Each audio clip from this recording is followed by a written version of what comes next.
Most runners think that the thing holding them back is their mileage, their speed work, their VO2 max, and to be honest with you, I thought the same. But I just got back from St. Mary's University where I went for a full strength assessment, and what they found is going to completely change how I train for the foreseeable. I'm Phily, a 2:25 marathon runner chasing goals of getting to the 2028 Olympics, and I'm about to find out exactly what's been holding me back.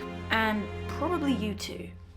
A question on your lips right now might be, why are you doing this testing now, Phily? Well, I've spent the last few months in rehab mode after picking up a knee injury in September last year. Yes, due to a traumatic accident, but also made worse by some strength imbalances. Now that knee injury is healed and my mileage is increasing, I'm moving into a phase we like to call prehab, performance mode. A marathon block is coming right around the corner, and I want to start that feeling stronger than I ever have before. And I'll be honest with you, most runners don't need to do this level of testing. But I was in that room and asked the question for you because I know you all want to know what the bare minimum is that you need to do to stay strong and to stay injury free. So I have got you, stick around for that later on. On top of that, yeah, you might never need to do this testing, you might want to, you might go and get it done, but I get to show you what it actually looks like. How do we find out what my weaknesses and my strengths are, and how do we turn that into a gym program that's going to complement me? On top of that, what are the easily accessible exercises that you, every runner, should be doing? This is Dave, and he's going to give us the answers to all of those questions today.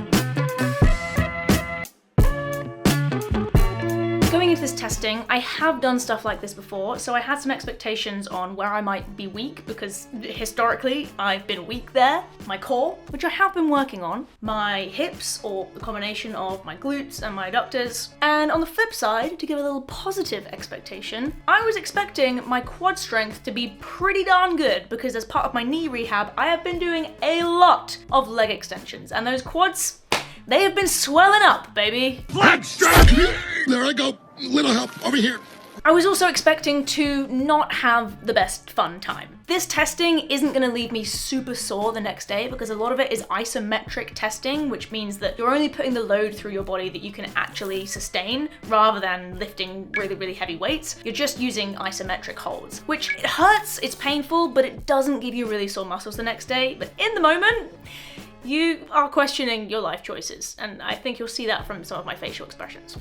Beautiful. All right, so first things first, let's get your weight and everything sorted because you get relative scores. So do you want shoes off now? We'll take shoes off now, yeah, keep them off for all the testing. If it's uncomfortable, let me know, but it just keeps everything the same for all different tests that you do. Later down the line, if you step on those plates for me, left foot on the far one, right foot on the one closest to me.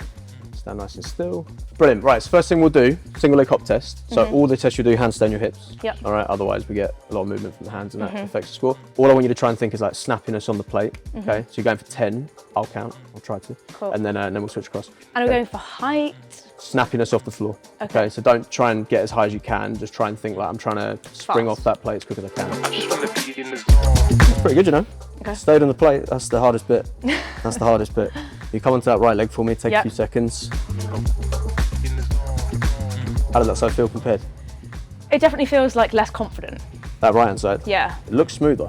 It's my dominant leg. Right, okay. So it in theory should be better. Yeah. Makes sense.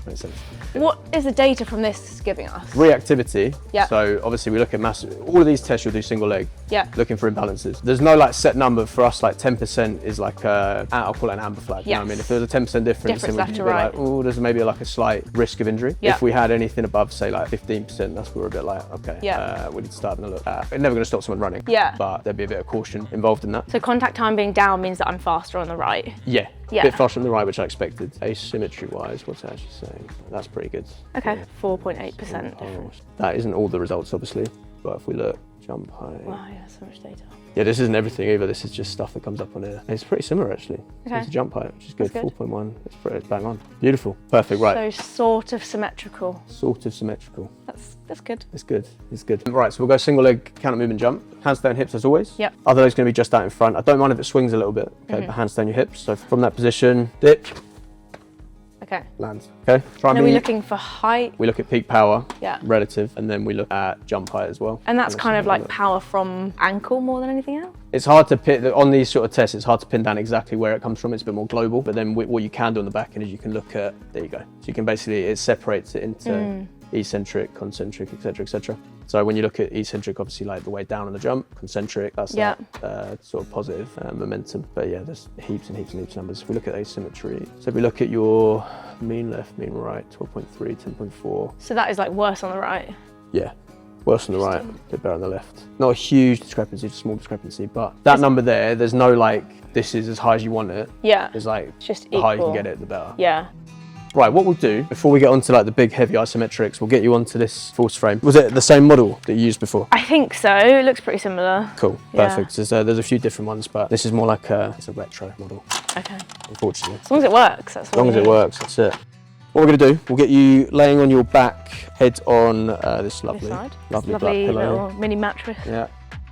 And if you're watching this thinking, yeah, I have been slacking on the strength work, I really could do with doing a little bit of core, but it would be super helpful if I had a video to follow along with. Don't worry, because very soon I'm going to be bringing you a follow along core workout video.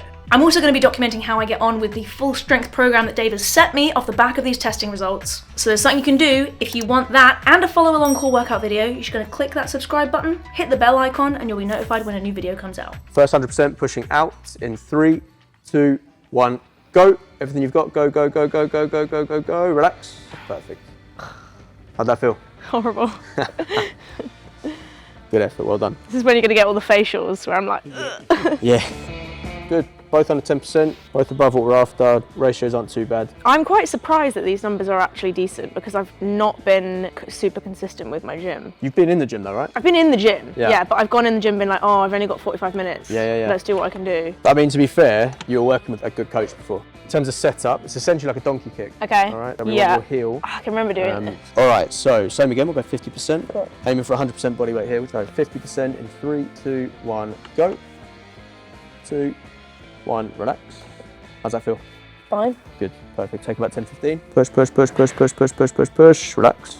What are we getting numbers on that? 4:15 at the moment. Okay, so not good enough. Not too far off, but yeah, not good enough. Not good enough. A little bit more. 1, go. Everything you've got. Push, push, push, push, push, push, push, push, push, push, push. Relax.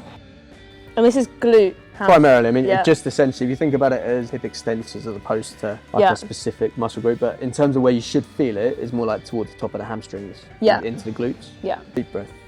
3, 2, 1, go. Push, push, push, push, push, push, push, push, push, push, push. Relax. Brilliant. Well done. That's a bit better. So 376 on the left, 436 on the right. So 14%. And we're looking for 520. Ideally, that's like our ideal threshold. About some 100% work body to be weight. done on that one then. Easily fixed, but yeah, bit of work, bit of an imbalance there as well. Is this measuring like calf strength? Yeah, essentially. So, I mean, because it's seated, it's a bit more soleus than gastro. Yeah. Because gastro goes across the knee as well, but soleus takes, when you're running, takes the predominant amount of the force. Yeah. So we tend to look at this as opposed to the run specific, that iso push you do there, that gives us like more global. Yeah. Sort of like gastro and soleus, but this is just sort of purely soleus. I'm not going to tell you the threshold actually. Okay. I'll tell you after. Oh God. Equal. Beautiful. Got pretty equal in the end, yeah, there we go. So 1%. Bit of a difference in, but again, it was ramping into it, so that number I would take with a pinch of salt. Yeah. But there's a discrepancy on the rate of force development, but that's not the main number we look at for that. It's that one Okay. there. Okay. We'll get on to the decks again. Cool. Couple more tests to do, and that's us done.